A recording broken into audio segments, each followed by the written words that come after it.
¿Qué secretos pueden revelar las viejas fotografías cuando las observamos demasiado de cerca? En el Archivo Histórico de Zacatecas, Elena Gutiérrez, una respetada curadora, descubre una inquietante imagen de 1904. 3 niños idénticos con trajes marineros inmortalizados en el tiempo. Pero hay algo perturbador en el tercero, algo que no debería estar allí. Si esta historia te está erizando la piel, suscríbete ahora y cuéntame en los comentarios desde qué rincón del mundo nos acompañas.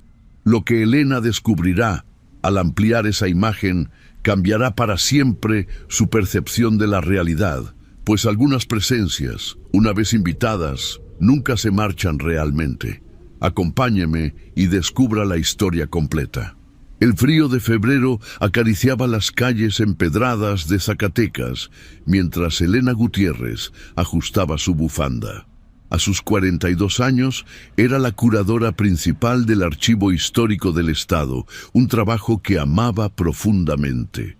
El edificio colonial que albergaba el archivo, con sus gruesas paredes de cantera rosa y sus techos altos, mantenía una temperatura constante que protegía los documentos antiguos, pero también perpetuaba una humedad que se colaba hasta los huesos. «Buenos días, doctora», saludó Martín, el guardia de seguridad que llevaba más de 20 años trabajando en el archivo. Su rostro curtido por el sol zacatecano esbozó una sonrisa sincera mientras sostenía la pesada puerta de madera para que Elena entrara. «¿Cómo amaneció hoy, don Martín? ¿Alguna novedad?», preguntó Elena, quitándose los guantes de lana. «Todo tranquilo, doctora, aunque…» Martín dudó un momento, como si estuviera considerando si debía continuar. «Anoche escuché ruidos extraños en la sala de restauración, como si alguien estuviera moviendo papeles». Elena arqueó una ceja. No era la primera vez que escuchaba historias similares. El edificio databa de 1752, y como muchas construcciones antiguas de Zacatecas, arrastraba consigo innumerables leyendas sobre fantasmas y apariciones. «Seguramente fue el viento», respondió ella con pragmatismo. «Ayer dejamos algunas ventanas abiertas para ventilar después de usar los químicos de restauración». Martín asintió, no muy convencido, pero no insistió. Elena continuó su camino hacia su oficina, saludando a los pocos empleados que ya habían llegado. El archivo abría sus puertas al público a las 10, lo que le daba 2 horas de tranquilidad para revisar el trabajo pendiente. Al entrar a su despacho, notó inmediatamente una caja de madera sobre su escritorio que no estaba ahí el día anterior. Era antigua, de madera oscurecida por el tiempo, con herrajes oxidados y una pequeña placa de latón en la tapa que decía «Colección Ibarra, 1904». Junto a ella había una nota escrita a mano.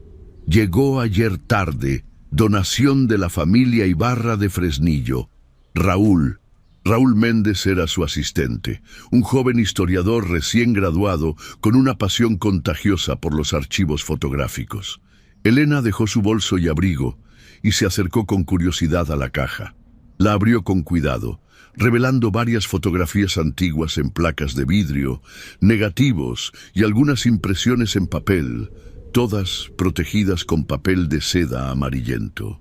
La campana de la catedral sonó a lo lejos, marcando las 8 de la mañana, cuando la puerta de su oficina se abrió abruptamente. «Buenos días. Veo que ya encontró el tesoro», exclamó Raúl, entrando con 2 tazas de café humeante. A sus 27 años, su entusiasmo contrastaba con la seriedad del archivo. «Buenos días, Raúl. Justo estaba por revisarlo. ¿Qué me puedes contar sobre esta donación?», preguntó Elena, agradeciendo con un gesto el café que le ofrecía su asistente. «La familia Ibarra fue muy importante en la minería de Fresnillo a principios del siglo XX», explicó Raúl, acercándose al escritorio. El bisnieto del patriarca encontró estas fotografías en el sótano de la casa familiar y pensó que podrían tener valor histórico. No se equivocaba. Elena comenzó a examinar las fotografías con guantes de algodón.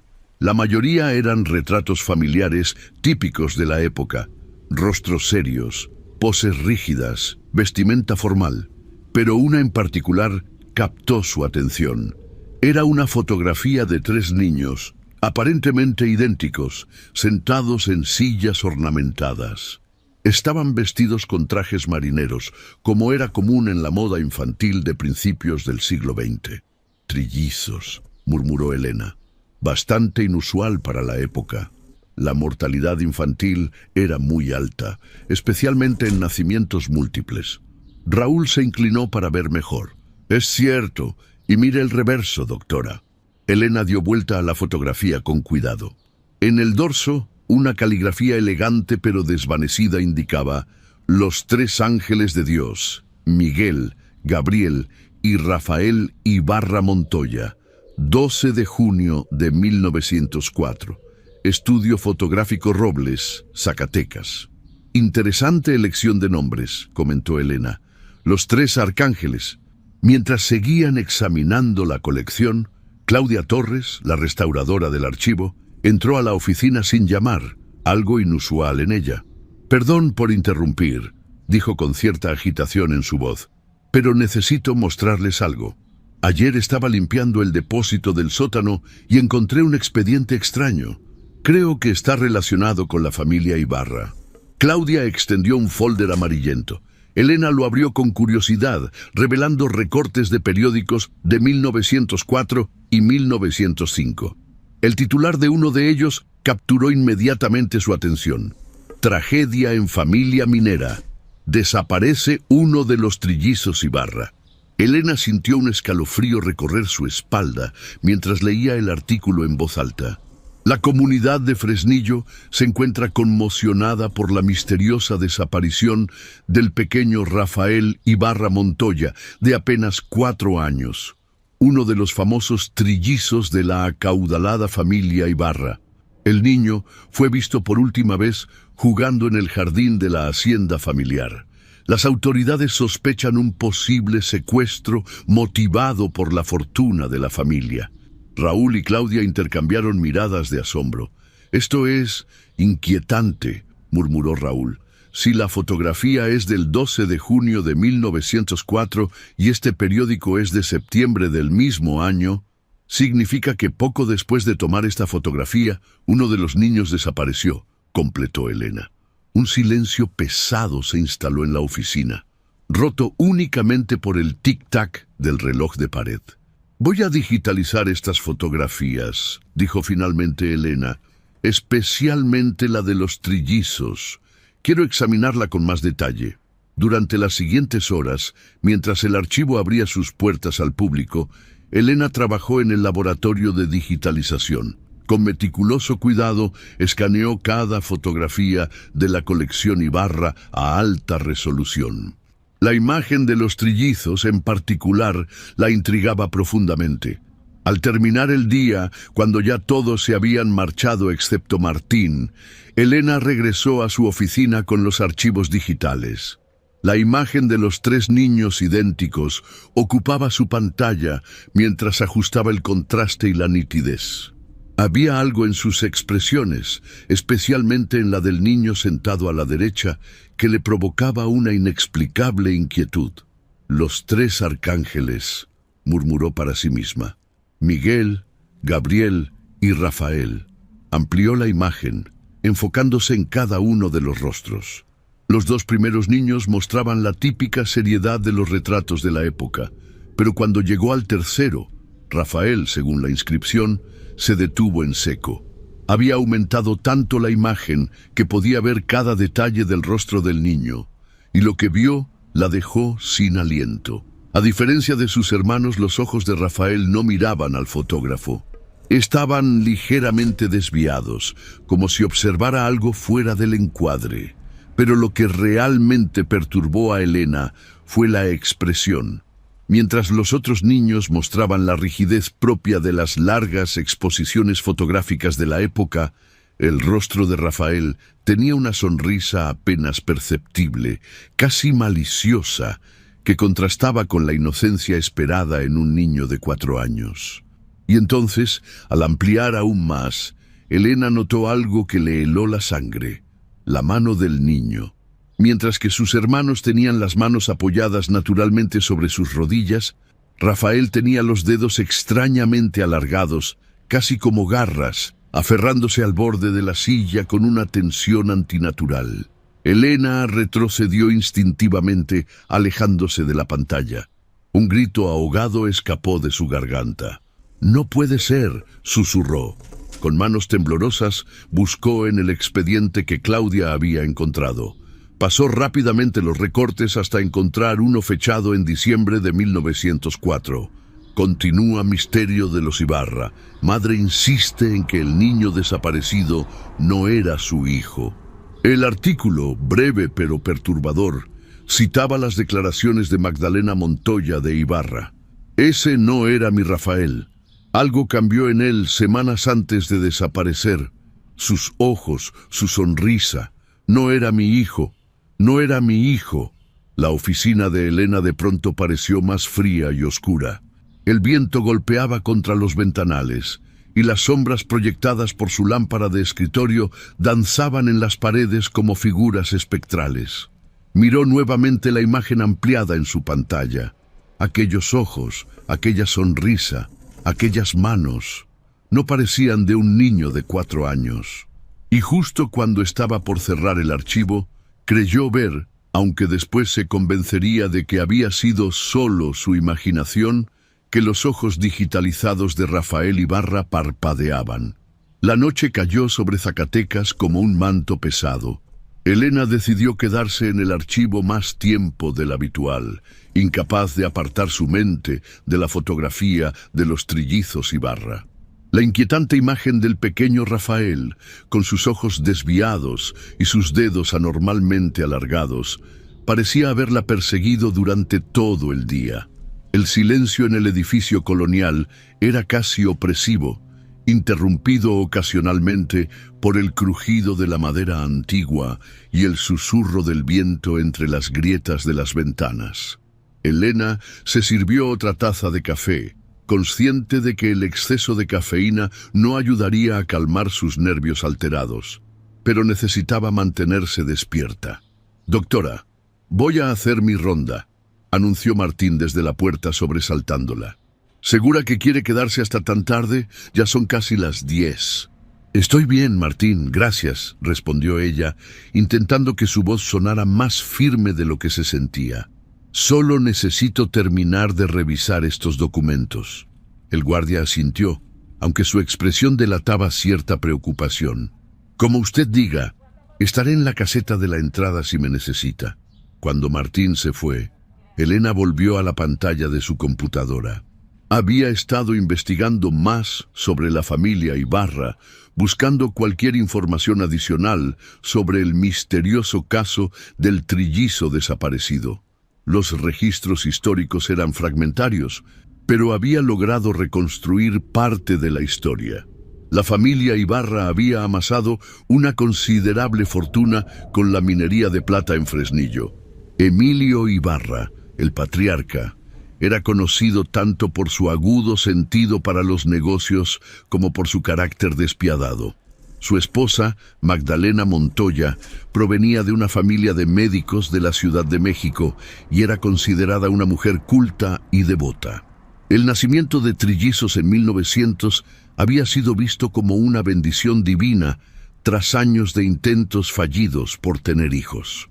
Sin embargo, la aparente felicidad familiar se había tornado en tragedia en septiembre de 1904, apenas 3 meses después de que se tomara la famosa fotografía.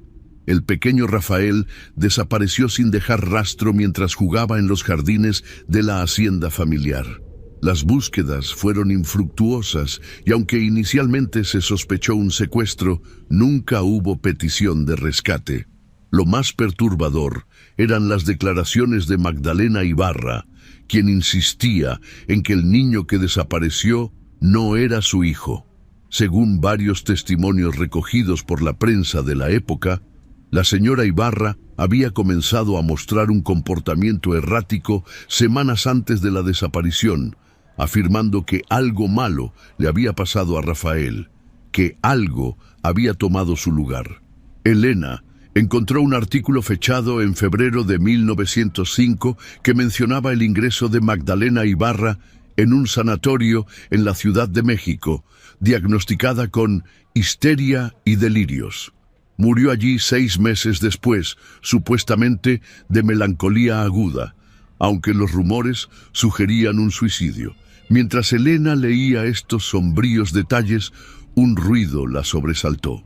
Parecía provenir del laboratorio de digitalización al final del pasillo. El sonido, similar al de cristal quebrándose, reverberó en el silencio del archivo. «Martín», llamó levantándose de su silla. No hubo respuesta.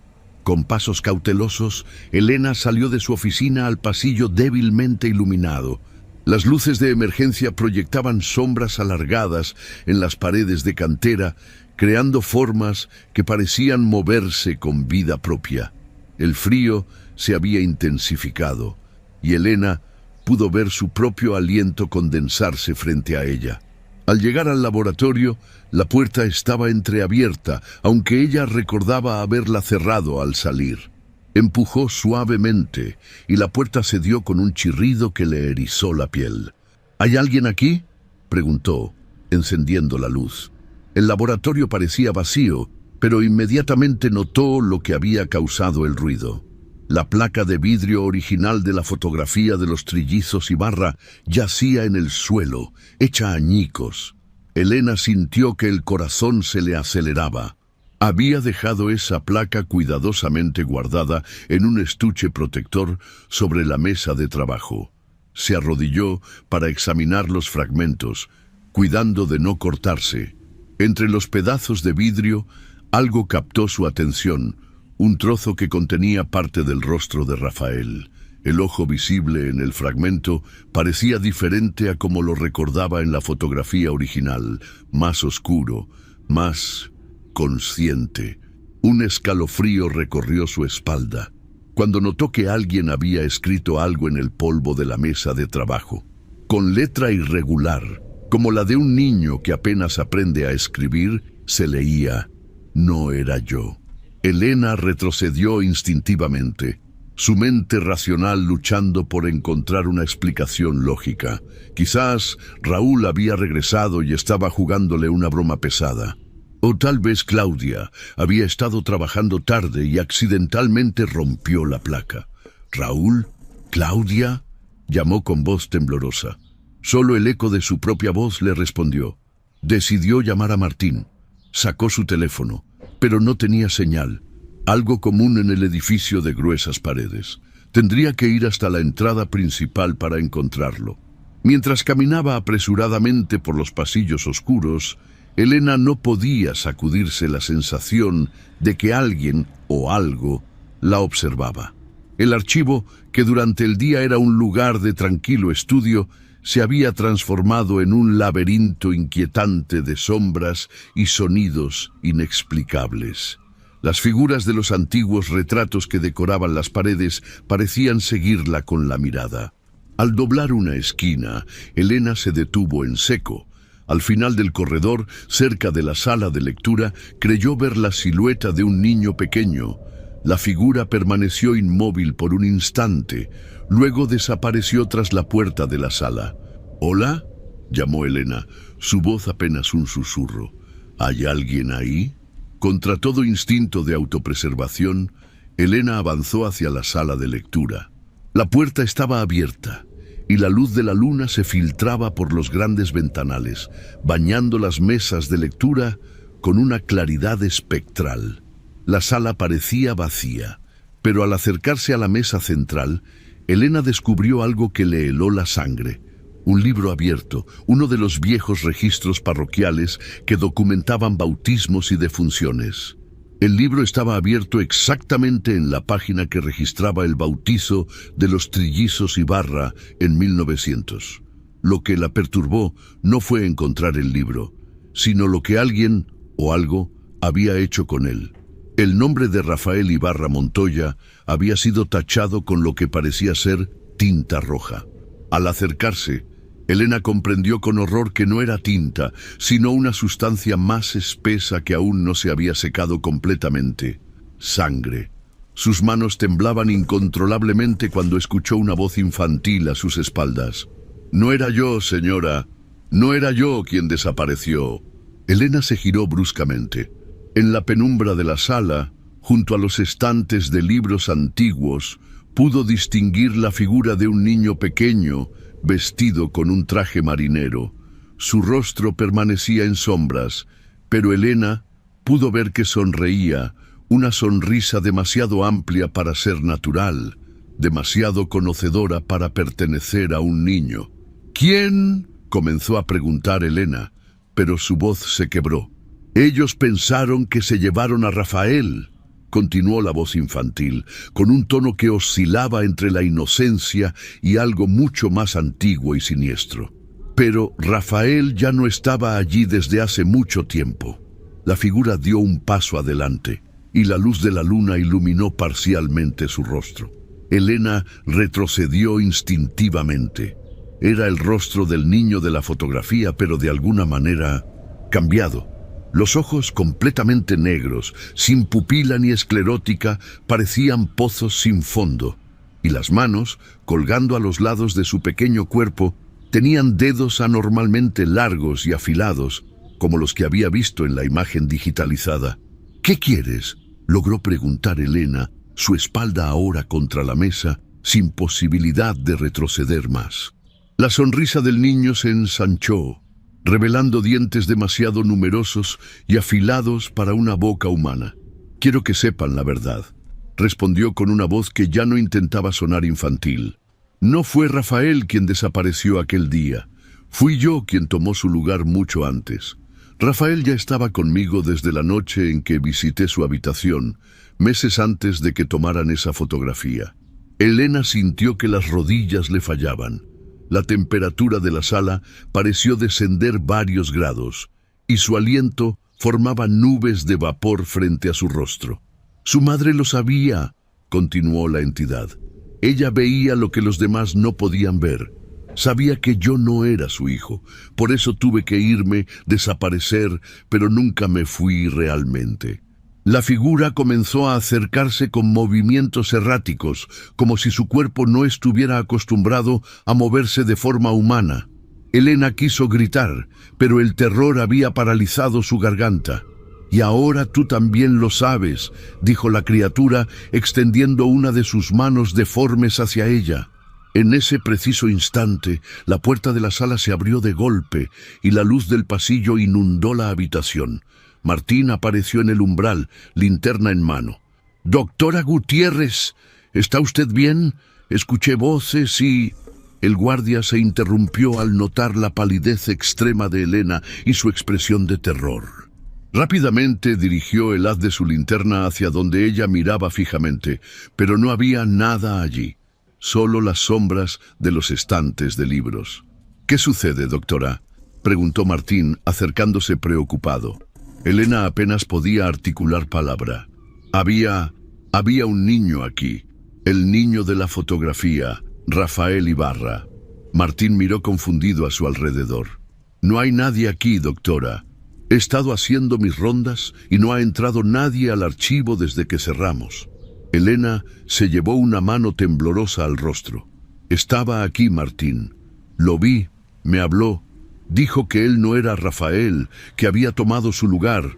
El guardia la miró con creciente preocupación. Con delicadeza, la tomó del brazo. «Venga, doctora. Ha estado trabajando demasiado. La acompañaré a su oficina para que recoja sus cosas y la llevaré a su casa». Mientras salían de la sala de lectura, Elena miró hacia atrás una última vez. Por un instante, creyó ver una pequeña silueta asomándose entre los estantes, pero desapareció tan rápido que bien podría haber sido solo su imaginación alterada por el miedo y el cansancio. De regreso en su oficina, Elena recogió apresuradamente sus pertenencias. La pantalla de su computadora aún mostraba la imagen ampliada de Rafael Ibarra, pero algo había cambiado. Donde antes estaba el rostro del niño, ahora solo había una mancha borrosa, como si alguien hubiera borrado deliberadamente esa parte de la fotografía digital. «Esto no puede estar pasando», murmuró Elena. «No es posible».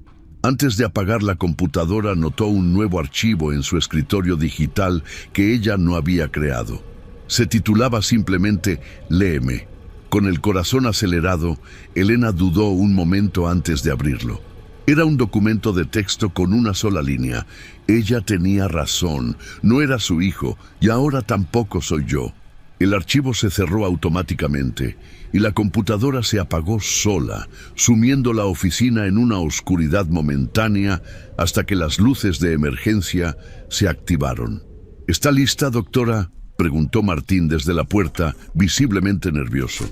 Elena asintió, incapaz de explicar lo que acababa de suceder.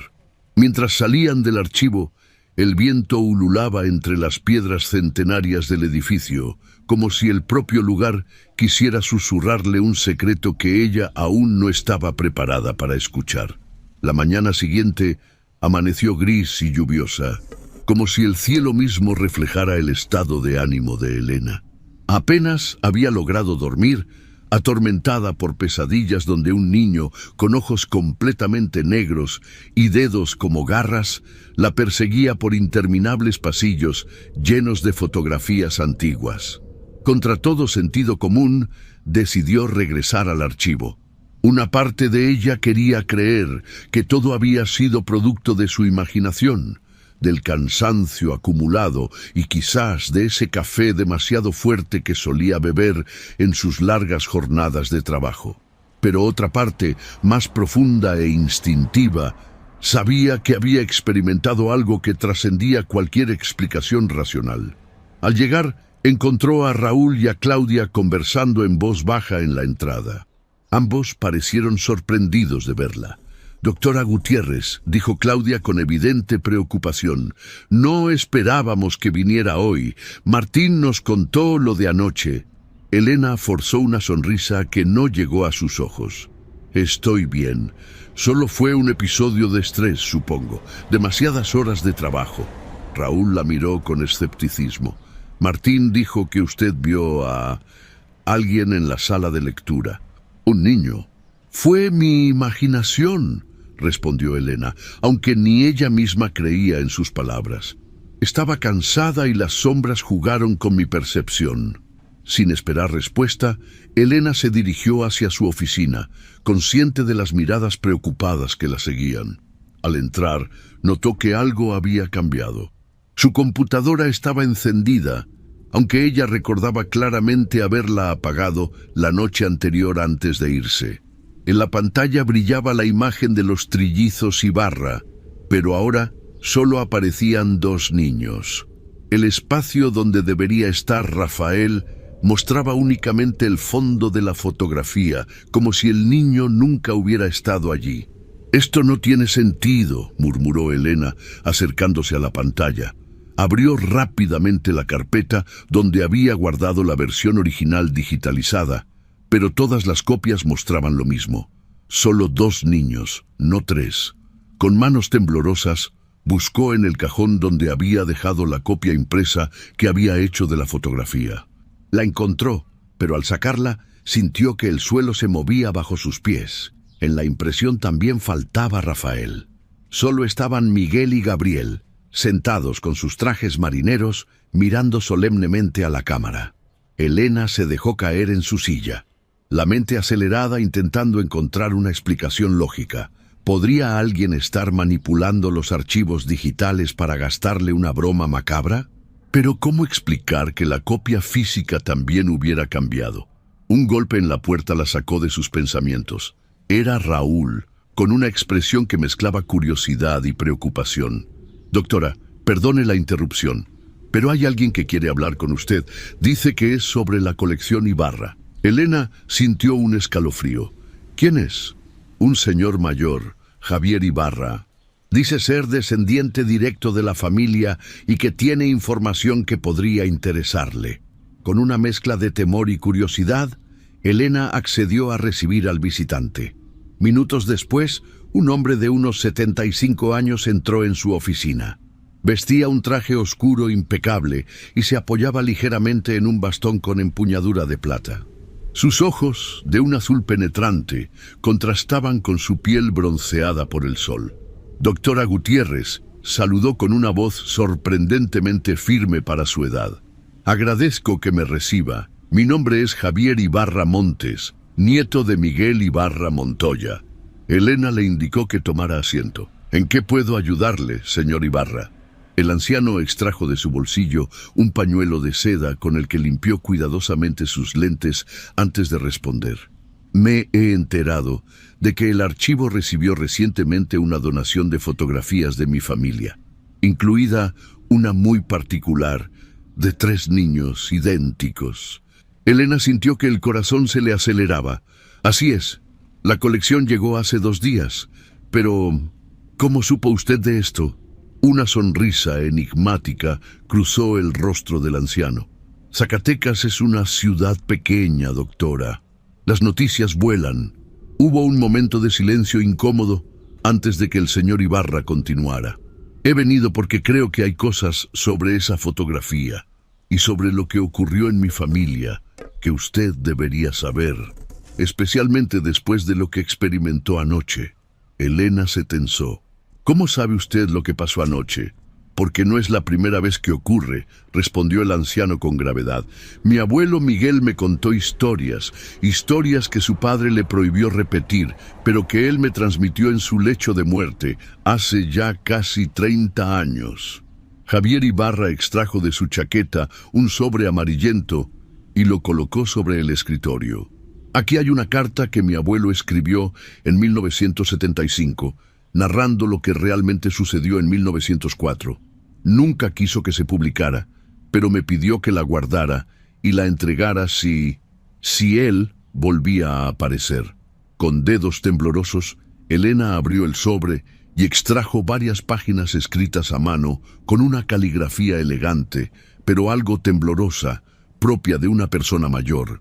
La carta comenzaba así: a quien corresponda. Mi nombre es Miguel Ibarra Montoya, nacido el 15 de marzo de 1900 en Fresnillo, Zacatecas. Escribo esto en pleno uso de mis facultades mentales, aunque sé que lo que voy a relatar parecerá el delirio de un anciano. Sin embargo, juro por Dios y por el alma de mi madre que cada palabra es cierta.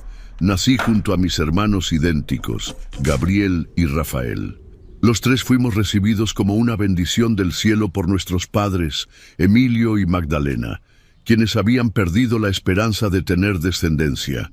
Crecimos felices en la hacienda familiar, rodeados de lujos que la minería de plata proporcionaba.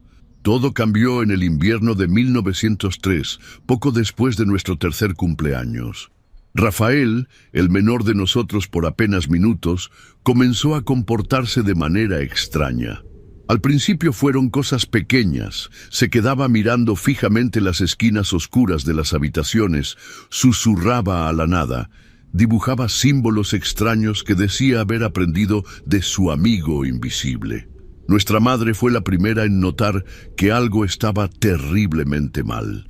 Una noche entró en nuestra habitación para arroparnos y encontró a Rafael de pie junto a la ventana, mirando hacia el cielo sin luna. Cuando le preguntó qué hacía levantado tan tarde, Rafael se giró lentamente. Mi madre siempre dijo que, al verlo a los ojos, supo inmediatamente que algo había cambiado. No eran los ojos de mi hijo, me contó años después. A partir de esa noche, Rafael cambió por completo. Su carácter se tornó irascible, a veces violento. Dejó de jugar con nosotros, prefiriendo estar solo en rincones oscuros de la hacienda. Los sirvientes comenzaron a temerle, especialmente después de que varios animales domésticos aparecieran mutilados en los establos. Mi madre, desesperada, consultó con médicos, sacerdotes, incluso curanderos. Todos ofrecían diagnósticos diferentes, desde epilepsia hasta posesión demoníaca. Mi padre, hombre pragmático y escéptico, se negaba a creer que hubiera algo sobrenatural en el comportamiento de su hijo. Lo atribuía a alguna enfermedad mental y prefería mantener el asunto en privado para evitar el estigma social. Fue en junio de 1904, cuando nos llevaron al estudio del fotógrafo Robles, en Zacatecas. Mi padre insistió en esta fotografía familiar, argumentando que aparentar normalidad era crucial para mantener su posición en la sociedad. Recuerdo ese día con claridad cristalina. El estudio olía a químicos extraños y el fotógrafo, un hombre delgado con bigote encerado, parecía nervioso mientras nos acomodaba en las sillas. Gabriel y yo nos sentamos como nos indicaron, intimidados por el gran aparato fotográfico. Pero Rafael sonreía de una manera que me heló la sangre. Cuando el fotógrafo se ocultó bajo la tela negra para tomar la fotografía, vi cómo las manos de mi hermano se transformaban, alargándose, los dedos volviéndose más finos y puntiagudos. Intenté gritar, pero el flash me cegó momentáneamente. Cuando recuperé la visión, Rafael parecía normal nuevamente. Pensé que había sido mi imaginación infantil, pero esa noche, mientras dormíamos, me desperté al sentir una presencia junto a mi cama. Era Rafael, o lo que parecía ser Rafael, observándome con ojos completamente negros. «No soy tu hermano», me dijo con una voz que no era la suya, más profunda, más antigua. «Tu hermano está conmigo ahora, en un lugar donde el tiempo no existe». Aterrorizado, corrí al dormitorio de mis padres. Mi madre me abrazó mientras sollozaba incontrolablemente, pero mi padre atribuyó todo a una pesadilla. Sin embargo, a la mañana siguiente, cuando desayunábamos, mi madre dejó caer una taza de porcelana al mirar a Rafael. Más tarde me confesó que, por un instante, había visto el rostro de mi hermano cambiar, transformarse en algo inhumano. 3 meses después, Rafael desapareció. Estábamos jugando en el jardín cuando simplemente se desvaneció entre los arbustos. Se organizaron búsquedas, se ofrecieron recompensas, pero nunca se encontró rastro alguno de él. La versión oficial fue un secuestro, aunque nunca hubo demanda de rescate. Mi madre, sin embargo, insistía en que lo que desapareció no era realmente Rafael, que su verdadero hijo se había ido mucho antes. Nadie le creyó. La internaron en un sanatorio, diagnosticada con histeria. Murió allí meses después, en circunstancias que mi padre nunca quiso aclarar. Lo que pocos saben es que, la noche anterior a su muerte, mi madre recibió una visita en el sanatorio. Una enfermera testificó haber visto a un niño pequeño entrando en su habitación, aunque no se explicaba cómo había burlado la seguridad. A la mañana siguiente encontraron a mi madre muerta, con una expresión de terror indescriptible congelada en su rostro y marcas de pequeñas manos en su cuello. Durante años intenté olvidar, convencerme de que todo había sido producto del trauma infantil y la imaginación. Me casé, tuve hijos, viví una vida aparentemente normal, pero él nunca me dejó olvidar. A lo largo de los años he sentido su presencia. A veces, en el reflejo de un espejo, creo ver a un niño con traje marinero mirándome con ojos completamente negros. Otras veces encuentro pequeñas huellas de pies descalzos en lugares imposibles de mi casa. Y en ocasiones, en la quietud de la noche, escucho su voz susurrándome. Pronto estaremos juntos de nuevo los 3 hermanos. He investigado, buscado respuestas en libros prohibidos, en relatos de otras culturas. Lo que tomó el lugar de mi hermano tiene muchos nombres en diferentes tradiciones. Algunos lo llaman cambiante, otros huésped. En el folclore mexica era conocido como Tzitzimitl, un ser que se alimenta del miedo y la inocencia. Sea lo que sea, estoy convencido de que no ha terminado con mi familia, y temo que, cuando encuentren esta carta, ya sea demasiado tarde para mí. La carta terminaba con una postdata escrita con letra temblorosa. Si están leyendo esto, si han visto la fotografía y han notado algo extraño en ella, tengan cuidado. Mirarla directamente es invitarlo a entrar. Y una vez que ha sido invitado, nunca se va realmente. Elena levantó la vista de la carta, sintiendo un nudo en la garganta. El señor Ibarra la observaba con expresión grave. «Mi abuelo murió una semana después de escribir eso», dijo el anciano. Lo encontraron en su estudio, con los ojos abiertos por el terror y marcas de pequeñas manos en su cuello, igual que su madre. Un silencio pesado se instaló en la oficina, roto únicamente por el tic-tac del reloj de pared y el ocasional ruido de pasos en el pasillo. «¿Por qué me cuenta esto?», preguntó finalmente Elena con voz apenas audible. «Porque la fotografía ha resurgido», respondió Javier Ibarra. «Y con ella él también. Y ahora usted lo ha visto, lo ha invitado a su mundo». «Yo no», comenzó Elena, pero se interrumpió al recordar cómo había ampliado la imagen, cómo se había quedado mirando fijamente los ojos del niño en la fotografía.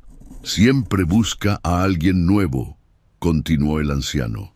«Alguien que pueda ayudarlo a regresar completamente a nuestro mundo.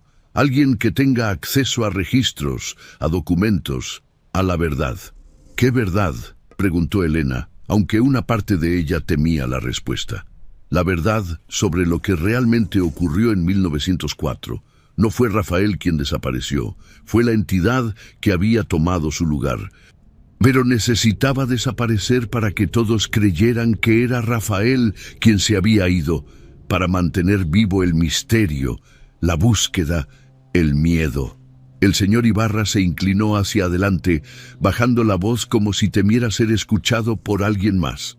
«Lo que quiere, lo que siempre ha querido, es que alguien rectifique los registros históricos, que se reconozca su existencia, no como Rafael Ibarra, sino como lo que realmente es, un ser antiguo que ha existido en las sombras de nuestra historia, alimentándose del miedo y la confusión. ¿Y por qué yo?». La voz de Elena tembló. «Porque usted es la guardiana de la verdad histórica ahora, la curadora de los archivos. Solo usted puede cambiar los registros oficiales». En ese momento, la puerta de la oficina se abrió de golpe. Era Claudia, pálida y visiblemente alterada. «Doctora Gutiérrez, tiene que venir a ver esto. En el laboratorio de restauración». Los tres se dirigieron apresuradamente al laboratorio. Al entrar, Elena se detuvo en seco. Sobre la mesa de trabajo estaban los fragmentos de la placa de vidrio que se había roto la noche anterior, pero ahora formaban un patrón definido, la silueta de un niño. Y en la pared, escrito con lo que parecía ser tinta roja, se leía un mensaje: «Reconóceme». «Dios mío», susurró Elena retrocediendo instintivamente. «Ha comenzado», dijo el señor Ibarra con voz resignada, «y no se detendrá hasta que obtenga lo que quiere». En ese preciso instante, las luces del laboratorio parpadearon y se apagaron por completo, sumiendo la habitación en una oscuridad total. Cuando se encendieron nuevamente segundos después, el mensaje en la pared había cambiado. «Soy el tercero. Escribe mi verdadero nombre». Un frío sobrenatural invadió la habitación, y en el reflejo de uno de los fragmentos de vidrio, Elena creyó ver, por un instante fugaz, el rostro sonriente de un niño con ojos completamente negros. La fotografía de los trillizos había desatado algo que había permanecido dormido durante décadas, algo que, como curadora del archivo histórico, ahora Elena debía enfrentar. Porque en los registros polvorientos de la historia, a veces se esconden verdades que nunca debieron ser desenterradas. Y algunas fotografías antiguas, cuando son observadas con demasiada atención, devuelven la mirada. En el silencio sepulcral que siguió, todos pudieron escuchar claramente la risa infantil que parecía provenir de las paredes mismas del archivo. Una risa que prometía que esta historia de terror apenas comenzaba.